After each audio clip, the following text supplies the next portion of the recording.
Grant told me the company was tightening belts while he flipped through a luxury catalog choosing a new Range Rover, right after denying me the raise I'd earned 4 years in a row. I stood there stunned, realizing this wasn't oversight. It was a system built to reward the loudest men and silence the woman holding everything together. What none of them knew was that buried inside the freight network they depended on, there was a piece only I understood. If you've ever been undervalued, subscribe and share your story in the comments.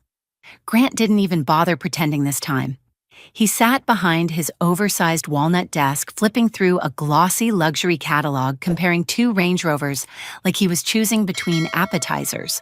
When he finally looked up, he gave me that tight managerial half-smile, the one he used right before delivering bad news. He didn't consider bad for himself. "Nicole, this is a tough conversation," he began, tapping the catalog page with a gold pen. I stood there holding my performance report, the one showing 4 straight years of record-breaking efficiency gains. My numbers weren't just strong, they had carried the entire coastal region through one supply surge after another. But Grant didn't glance at them. His attention stayed on the leather-bound catalog like it had more authority than my work ever would. "Due to company-wide constraints," he continued, "merit raises are off the table again. If you've ever been blindsided in a meeting you were prepared for, then you know the strange stillness that hits. Not shock, not confusion. Something colder, like your mind stepping outside your body just to protect you from the insult. 4 years, 4 cycles of promises, 4 rounds of being told, 'Next quarter, Nicole, you're essential here.' Yet the same week he denied my raise, Tyler from sales, who forgot shipment codes every other Tuesday, posted a photo of his new boat with the caption, 'Hard work pays off.' Hard work. I was the one who rebuilt the multi-hub sync sequence that salvaged their holiday season. I was the one suppliers called when things broke, because the men with bonuses couldn't answer the simplest routing question without asking me first. But here I was, being told the company had no money for me, while Grant casually circled an $89,000 add-on package for his SUV. I managed to respond with, "Is this across the board?" He nodded, already turning another catalog page. Of course, everyone is tightening belts. Outside his window sat the company's reserved parking row. Mark's new truck, Tyler's boat trailer, Grant's temporary loaner car because his actual Rover wasn't delivered yet. Tightening belts. For who? For me. Only me. The humiliation didn't fully land until he added, "You're a team player, Nicole. You get it. No need to make this emotional." Emotional. That word always came out when men wanted to invalidate a justified reaction before it even existed. I wasn't emotional. I was awake. I'd already noticed the patterns, how projects I designed magically became team contributions once they reached executive review, how credit slid toward the people with louder voices and looser schedules, how my work was treated like background maintenance while theirs was framed as innovation. But until that moment, I hadn't acknowledged what these moments were building toward. I held the report tighter, feeling the edges dig into my fingertips. Grant wasn't misinformed. He wasn't confused. He wasn't waiting on updated numbers or policy changes. He was comfortable dismissing me because he assumed I would absorb it like I always had, quietly, professionally, predictably. He leaned back in his chair and said, "Let's revisit this next cycle." The same line he'd used for 47 months, except this time, something in me shifted with finality. His eyes went back to the catalog, completely unaware that the woman standing in front of him, the one he'd consistently underpaid and underestimated, was the same woman who built the system his entire coastal network depended on. And soon enough, he'd learn what it cost to mistake quiet for compliant. The truth didn't hit me in Grant's office. It hit weeks earlier, on a late afternoon when I clicked into a finance drive looking for a vendor invoice and found a folder sitting wide open, unprotected, almost beckoning. Year-end compensation male staff. At first I stared at it the way you look at a rattlesnake sunning itself on a trail. You know you shouldn't go near it, but curiosity pulls you forward anyway. I opened it. Inside were spreadsheets so detailed they looked like someone in finance had polished them as lovingly as they polished the company awards displayed in the lobby. Bonus tallies, merit raises, performance tiers, years of data stacked neatly, and there it was. Tyler with a $32,000 merit package. Mark with $27,500. Chris, the guy who once asked me what throughput meant, banking $14,000 after barely 8 months on the job. My name didn't appear on a single tab, not under bonuses, not under merit raises, not even under pending review. It was as if I didn't exist. A strange chill moved through me, something beyond anger. It was recognition. I scrolled through the fine print, saw the comments attached to each man's bonus justification. Shows initiative. Strong team presence. Represents leadership potential. Vague, fluffy phrases that meant absolutely nothing to the kind of work I did. Work with real stakes, real numbers, real pressure. My contributions weren't even noted. I thought back to every meeting where I'd presented routing solutions that saved thousands in delays, only for someone else to repeat my conclusion louder and walk away looking like the hero. I thought about quarterly reviews where Grant praised the team's collective performance, even though I had designed the structure that made those numbers possible. At some point, I had stopped expecting acknowledgement. What I hadn't realized was that they had stopped pretending to consider me at all. That discovery wasn't just a spreadsheet, it was a confession, one they never meant for me to see. People in the comments always ask, why don't you confront them? Why not call out the unfairness? The truth is, you can't confront people who only hear themselves. I had brought discrepancies up carefully, diplomatically with data and timelines and documented achievements. Every answer from leadership was the same soft dismissal. We'll evaluate next quarter. We're adjusting the compensation formula. We'll circle back. But the file told the real story. They were circling back only to each other. I went home that night and sat in silence, letting the realization settle. I wasn't being overlooked, I was being deliberately excluded. Not because my work lacked value, but because the people making decisions valued reflections of themselves more than results. That's when something began to shift. Not rage, not defeat, but a widening clarity. I started evaluating the landscape with new eyes. My inbox was full of messages from industry contacts I had ignored. Jenna Cade from Atlantic Meridian had reached out months earlier after hearing my conference talk. She'd said she appreciated my precision, the way I didn't pad my language with buzzwords. Back then, I dismissed it as polite networking. Now, it felt like something else, someone recognizing what my own company had chosen not to see. Even the system I built seemed different when I logged in the next morning. I could trace every improvement I'd made over the years. The multi-hub timing logic, the adaptive reroute triggers, the stabilization pattern I created during the hurricane season 2 years ago. None of that was documented in a way someone else could interpret without the intuition behind it. That intuition was mine. They benefited from it. They relied on it. They never rewarded it. What began forming in my mind wasn't a plan for revenge. It was survival, quiet, deliberate survival. Because once you finally see the truth, you stop waiting for people to change, and you start preparing for the moment you no longer need their approval. Once the truth settled in, something inside me steadied in a way I hadn't expected. Not with fire or fury, but with a clear, grounded certainty that the people running my company were never going to see me, no matter how brightly I performed. I didn't announce anything, didn't vent to coworkers, didn't draft dramatic emails. I simply began preparing for a life that didn't require their validation to function.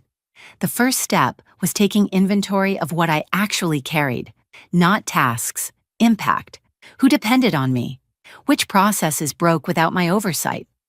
How many times had I quietly prevented failures before anyone above me even knew there was a risk? The list was longer than I wanted to admit, which only confirmed what I already sensed. They weren't withholding recognition because I lacked value. They were withholding it because they assumed I would stay without it. Around this time, Jenna reached out again, this time not through a recruiter, but directly from her COO inbox. She asked if I had time for a casual conversation, which in corporate language is anything but casual. I agreed to meet her at a rooftop bar overlooking the Charleston Harbor, far enough from my office that no one would casually stroll by. Jenna wasn't the type to posture. She set down her coffee, looked me straight in the eyes, and said, "Nicole, your company is coasting on your work. We both know it, and they're not investing in you because they don't believe you'll leave." Hearing someone else say aloud what I had been silently living felt like exposure, almost embarrassing at first, then liberating. She slid a small folder across the table. "We're expanding our East Coast operations. I want someone who understands systems the way you do, and who understands people even better." Inside the folder was a preliminary offer: leadership authority, a team, equity. But what struck me wasn't the numbers. It was the single line handwritten at the bottom. "You won't be invisible here." I didn't commit right then. I had no intention of leaping without thinking, not after 4 years of being conditioned to downplay myself. Instead, I told her the truth. "I'm not ready to move yet." She nodded like she expected that answer. "Just know the door isn't closing." Walking back to my car, I didn't feel conflicted. I felt powerful. For the first time in years, I wasn't hoping for fairness. I was evaluating my choices, and choices change everything. Back at work, I didn't alter my routine in obvious ways.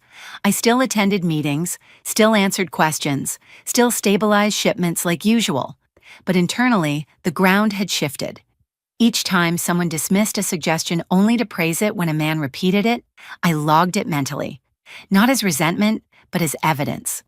Evidence that staying loyal to people who benefited from my silence was a losing strategy.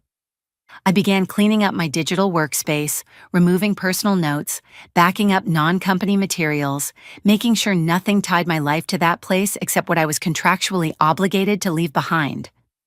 I documented only the essentials, letting the nuances rest where they belonged, in my head, not in their files. The clearest moment came one morning when I walked past the operations bullpen and saw Mark holding court, explaining his idea for streamlining holiday routes, a process built entirely from the logic I'd designed 2 seasons earlier. He caught my eye, smirked, and said, "We've finally got this under control." That was the instant the last thread snapped, not angrily, not loudly, just cleanly. I realized I wasn't waiting for them anymore. I was preparing to walk away, and they had no idea how much weight I was carrying for them, weight that would drop the second I stepped out the door. The freight network looked simple on paper. Boxes moved from hub to hub, schedules aligned, routes refreshed every hour. But anyone who had ever worked a real operations floor knew that the difference between stability and disaster lived in the seams. The timing windows, the supplier quirks, the human corrections that smoothed out the chaos no algorithm ever anticipated. Grant and his team believed the software ran itself because they had only ever seen it after I'd already carved years of invisible fixes into its spine. They never bothered asking why things flowed smoothly, only assuming the system naturally behaved that way because it had always done so while I was there. In their minds, consistency was an accident, not a craft. I began reviewing the architecture with fresh eyes, not because I planned to weaponize it, but because I needed to understand the full scope of what they depended on without knowing they depended on it. The multi-hub sync engine was my first major rebuild after joining the company. When I inherited it, the system was fragile, missing half the logic needed to scale as demand grew. During that first winter surge, the software failed every other day, leaving ports backed up and trucks sitting idle for hours. I spent nights rewriting logic on the fly, studying patterns of failure and adjusting triggers to catch breakpoints before they cascaded. None of it was written into the official documentation because it had been done in survival mode, triage, not presentation. Most of the critical decisions lived only in my memory, not because I wanted power over the system, but because the company never bothered to give me the time or recognition required to formalize those insights. They paid me like a line worker, but relied on me like an architect whose intuition held their entire coastal division together. When Jenna asked me to describe my work, I realized how little my own company understood. She listened with the patience of someone who actually cared, asking thoughtful questions, not performative ones. "So the real stability," she said slowly, "comes from the adjustments you've made. Not from the software's original design? I nodded. Most of the automation works only because of those adjustments. Remove them and things fall apart. Her eyebrows lifted. And they don't know that? They think the system matured. She gave a low exhale, something between disbelief and admiration. Nicole, that's not maturity, that's craftsmanship. Hearing that word stung in a way I didn't expect, not because it hurt, but because it was the first time anyone had named what I'd been doing all along. Craftsmanship, the exact thing they had ignored for 4 years. Back at the office, the disconnect grew clearer daily. Whenever something minor went wrong, an off-cycle delay or a misaligned batch, everyone instinctively asked me, "What should we do?" Even people senior to me waited for my direction. But when things went right, the same people congratulated each other for process improvements I hadn't even been told about until they were publicly praised in meetings. I watched Grant describe the network as a self-sustaining ecosystem during one leadership call, and the irony almost made me laugh out loud. Ecosystem. It was a custom machine with my fingerprints pressed into every bolt. Without constant calibration, it would revert to what it had been when I first arrived. Unpredictable, temperamental, vulnerable. I was the one who had kept it alive and running, not because I was trying to be a hero, but because I took pride in building something that served thousands of people across the coast. That pride was mine, not theirs. The more I studied the system, the more I understood what my departure would mean. Not deliberate destruction, not revenge, just absence. My absence. The absence of the person who had been quietly holding together the operational heartbeat of 5 major freight hubs without ever being compensated for it. I didn't owe them warnings. I didn't owe them transitions. I didn't owe them explanations for things they never took time to understand. All I owed them was the professionalism required by my contract, and nothing more. And as I closed each file, clearing out personal notes and stripping out the depth they never recognized, one thought settled with absolute clarity. Once I left, they would finally meet the system they always claimed didn't need me. And that system, without its quiet architect, was going to introduce itself in the loudest way possible. The morning I chose to leave was deliberately ordinary. No dramatic storm clouds, no sleepless night, no trembling hands. I woke up, made coffee, packed my small lunch, and slipped my resignation letter into the front pocket of my notebook. Calm isn't the right word for what I felt. It was something cleaner, like stepping through a doorway I'd been standing in front of for years without realizing it was unlocked. When I walked into the office, the fluorescent lights buzzed the same way they always did, and the halls smelled faintly of burnt coffee, but none of it touched me. I was already halfway gone. Grant was in his office on a call when I knocked. He waved me in without looking up, muttering into his headset about quarterly projections. The arrogance of it hit me for a split second. He genuinely believed I'd always wait, always hold, always carry whatever he dropped at my feet. When he finally ended the call, he exhaled loudly, preparing himself for yet another conversation in which he explained why my sacrifices weren't aligned with business needs. Not today. Placed the letter on his desk. "This is my resignation," I said, effective immediately. His reaction unfolded in slow motion. The blink, the squint, the double take, and then the awkward laugh that sounded more like disbelief choking on pride. "Nicole, come on," he said. "Don't be ridiculous. We've had 1 rough cycle." 4, I corrected. 4 cycles of excuses. The temperature in the room shifted. His smile dropped. "You can't just walk out," he snapped. "You have responsibilities. Teams depend on you." I set my laptop on his desk, followed by my badge and keys. "At-will employment," I replied. "I've met every requirement." The offense on his face was almost comical. After everything he dismissed, everything he'd taken credit for, this, me protecting myself, was the betrayal? "This is emotional?" he insisted.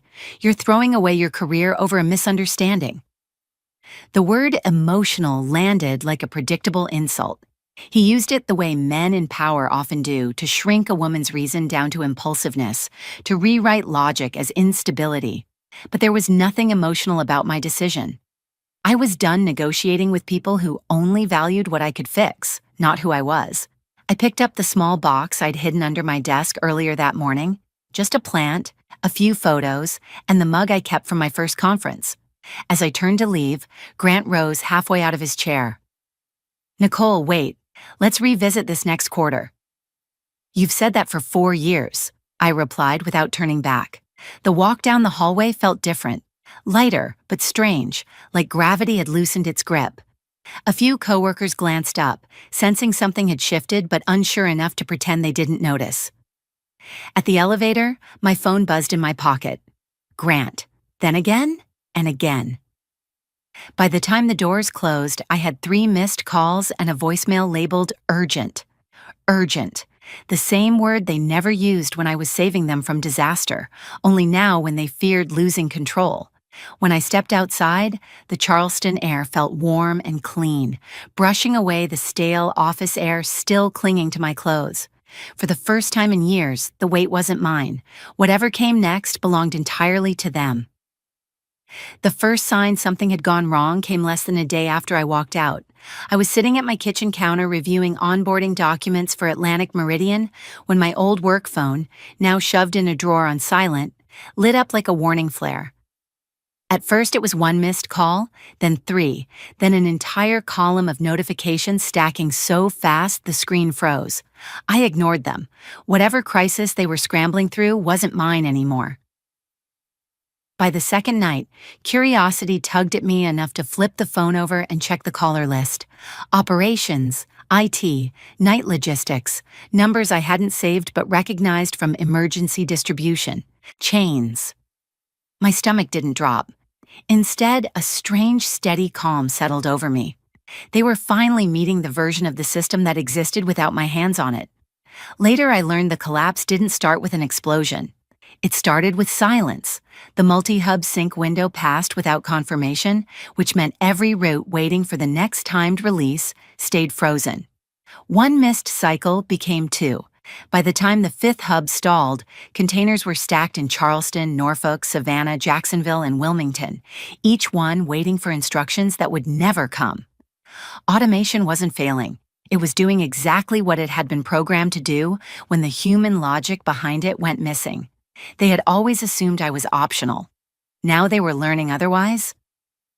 By Saturday morning, the tone of the voicemails had shifted from polite to frantic. "Nicole, we need your eyes on this. Call back immediately. We're beyond delays. Ports are locking us out of evening slots. Please, just tell us what step we're missing."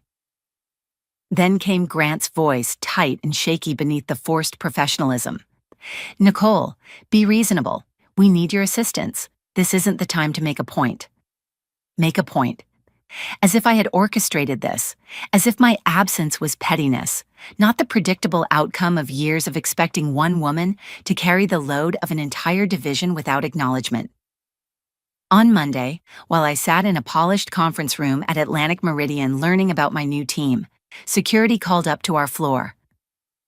"There's a man downstairs asking for a Nicole Ryder," the officer said. "Says it's urgent." I didn't need a name. Only one person from my old life would show up uninvited. Jenna appeared in my doorway a moment later, one eyebrow raised. "Your former boss is in our lobby. Should we remove him?" A part of me wanted to say yes, to let him feel a fraction of the humiliation he'd dealt so freely. But another part wanted the moment to play out face to face. I told them to place him in a small conference room near the elevators. When I walked in, Grant looked nothing like the polished executive who once lectured me about professionalism. His shirt was wrinkled, his skin sallow, his eyes ringed with exhaustion. He stood quickly like a man waiting on a miracle. "Nicole, thank God, please. Our entire coastal network is frozen. Millions lost. The board is threatening terminations. I need your help." His voice cracked on need. I sat across from him deliberately, keeping the table between us. "I'm employed elsewhere now," I said. "This isn't appropriate." Desperation twisted his expression. "We'll fix everything. Raises, promotions, whatever you want. Just come back long enough to stabilize it." "You can't undo 4 years with one offer made in panic," I replied quietly. He leaned forward, palms flat, like he could physically push responsibility onto me. 200 employees depend on that system. Then you should have valued the person sustaining it, I said. His face collapsed at the truth he'd never expected to confront. When I stood, he didn't follow. He just stared at the table, a man finally forced to face the cost of mistaking silence for servitude. I walked out without looking back. The collapse wasn't mine to fix. It was the shadow of every choice they made long before I left. The weeks that followed felt like stepping into sunlight after years of working in a dim room. At Atlantic Meridian, people actually listened when I spoke. They asked questions because they wanted to understand, not because they hoped to catch me in a mistake. My work wasn't a hidden backbone anymore. It was openly acknowledged, discussed, appreciated.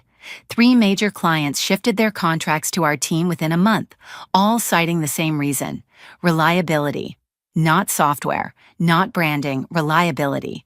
The thing my old company never realized came from human judgment, not automation, from me. I never gloated when I heard the updates about their collapse. Grant was removed in what the industry politely called a leadership reset. Several managers were reassigned. Their Eastern division shrank almost overnight. None of it surprised me. When you build your success on a foundation you refuse to maintain, collapse isn't a failure, it's an inevitability. One afternoon, while walking through our operations center, Jenna stopped beside me and said, "You're building something here that will outlast all of us." For the first time in years, I believed it.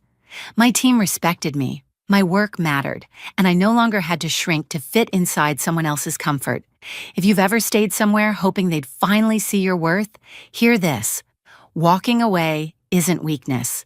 It's the moment everything you've carried quietly becomes visible, first to you, then to everyone else. Tell me your story in the comments. You're not alone, and your worth was never negotiable. Looking back, what stays with me isn't the collapse of the freight network or the panic on Grant's face. It's the quiet strength I carried long before any of them realized they depended on it.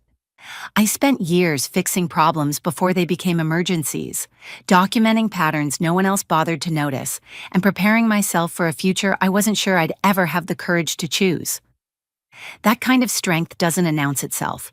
It grows slowly, in late nights and silent corrections, in the moments when you know you're right, but decide to keep moving instead of fighting for credit that won't come. And when the time finally arrived to walk away, that quiet strength became the one thing that protected me. What surprised me most was how natural the shift felt, from waiting for fairness to creating my own way out. There was no grand speech, no dramatic slam of the door, just a steady, honest decision. I wouldn't carry the weight of people who refuse to see me. That lesson still sits with me.